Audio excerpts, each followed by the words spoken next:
श्रीमद् भगवत गीता का चौथा अध्याय। श्री भगवान बोले, हे अर्जुन, इस अव्यय कर्म योग को मैंने प्रथम सूर्य को सुनाया था। सूर्य ने मनु और मनु ने अपने पुत्र इक्ष्वाकु से कहा था। हे अर्जुन, इस भांति परंपरा से चले आए इस योग को राजर्षि जानते थे। हे परंतप, यही योग फिर बहुत काल बीतने पर नष्ट हो गया। वही प्राचीन योग आज मैंने तुझे सुनाया। तू मेरा परम भक्त और परम मित्र भी है, इसलिए यह उत्तम भेद मैंने तुझे बताया है। अर्जुन ने पूछा, हे कृष्ण, तुम्हारा जन्म पीछे हुआ है और सूर्य का जन्म पहले हुआ है, फिर यह कैसे मान सकते हैं कि तुमने यह कर्मयोग सूर्य को सुनाया था? श्री भगवान ने कहा, हे अर्जुन, मेरे और तेरे बहुत से जन्म बीत गए हैं। उन सब जन्मों का वृतांत मैं जानता हूँ, तू नहीं जानता। हे अर्जुन, यद्यपि मैं अविनाशी, अजन्मा और प्राणियों का भी ईश्वर हूँ, तो भी अपनी प्रकृति का अवलंबन कर अपनी माया से अवतार लेता हूँ। हे भरत, जब जब धर्म की हानि होती है और अधर्म की वृद्धि होती है, तब तब मैं अवतार लेता हूँ। हे अर्जुन, सज्जनों की रक्षा व पापियों के नाश के लिए और धर्म की स्थापना के लिए मैं प्रत्येक युग में अवतार लेता हूँ।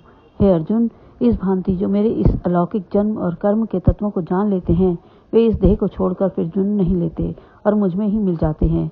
मेरे अवतारों का अलौकिक तत्व जानने से बहुत से मनुष्य जो राग, भय और क्रोध का त्याग कर चुके होते हैं, मेरे आश्रय से ज्ञान और तपस्या द्वारा पवित्र होकर मुझ में मिल गए हैं।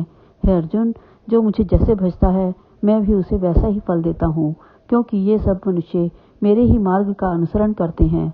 मनुष्य लोक में कर्म सिद्धि शीघ्र होती है और मुक्ति कठिनता से मिलती है। इससे संसार में कर लोग कर्म की सिद्धि चाहते हैं और इंद्रादि देवताओं की उपासना करते हैं। ब्राह्मण, क्षत्रिय, वैश्य और शूद्र, ये चारों वर्ण गुण कर्म के अनुसार मैंने ही बनाए हैं। यद्यपि इनका कर्ता मैं ही हूँ, तो भी मुझे अकर्ता और अविनाशी समझो। हे अर्जुन, कर्म मुझको लिप्त नहीं करते और कर्म फल में मेरी इच्छा ही है। जो मुझको ऐसा जानते हैं, वे कर्मों से नहीं बंधते। इसी बात को समझकर पूर्व काल में मुमुक्षु जनों ने भी कर्म किया था। इससे अब तू भी वह कर्म कर जो पूर्व पुरुषों ने बहुत पहले किया था। हे अर्जुन, कौन कर्म कर्तव्य है और कौन कर्म अकर्तव्य, इस विचार में बड़े बड़े पंडितों की बुद्धि भी चकरा जाती है। उसी कर्म का वर्णन मैं तुमसे करूंगा, जिसे जानकर तू संसार के बंधनों से छूट जाएगा। विहित, निषिद्ध और त्याज्य, इन तीनों प्रकार के कर्मों का विचार करना और इनके तत्वों को जानना बहुत आवश्यक है, क्योंकि कर्मों की गति बड़ी कठिन है। जो कर्म को अकर्म और अकर्म को कर्म समझता है, वही मनुष्यों में बुद्धिमान, योगी और संपूर्ण कर्मों का करने वाला है। हे अर्जुन, जो संपूर्ण कर्मों को बिना कामना के करता है और जिसके संपूर्ण कर्म ज्ञान रूपी अग्नि से जल गए हैं, उन्हीं को ज्ञानी पुरुष पंडित कहते हैं।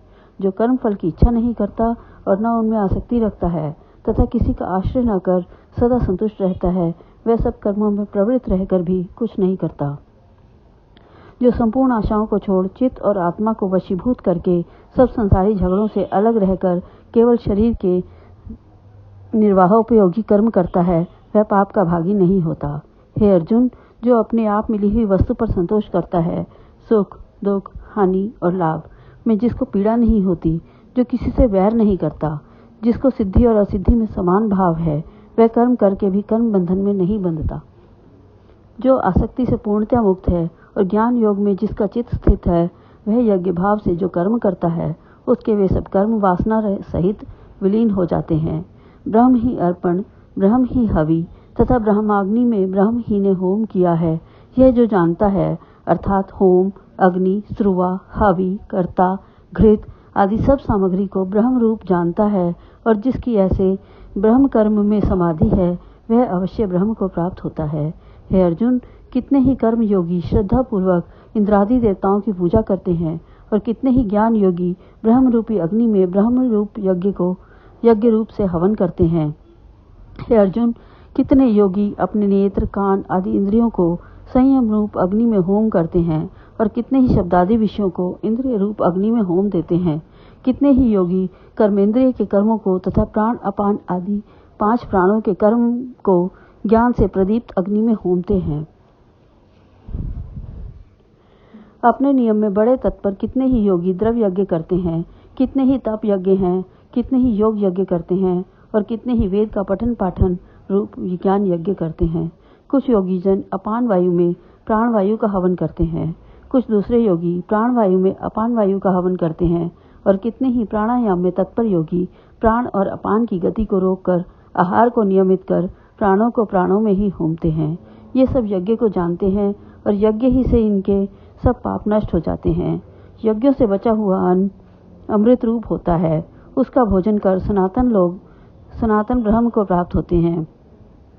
हे कुरुक्षेत्र अर्जुन, जो यज्ञ नहीं करते उनको न यह लोक सुखकर है और न ही परलोक। इस तरह अनेकानेक प्रकार के यज्ञ ब्रह्मा जी के मुख्य रूप वेद में विस्तार पूर्वक वर्णित किए गए हैं। इनकी उत्पत्ति कर्म से है, ऐसा जानो। यह जानने से तेरी मुक्ति हो जाएगी।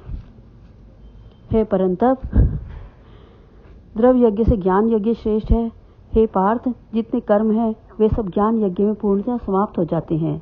हे अर्जुन, तत्वदर्शी ज्ञानी तुझे तत्व ज्ञान का उपदेश करेंगे। तू उनकी सेवा एवं प्रणाम कर भक्ति पूर्वक प्रश्न कर।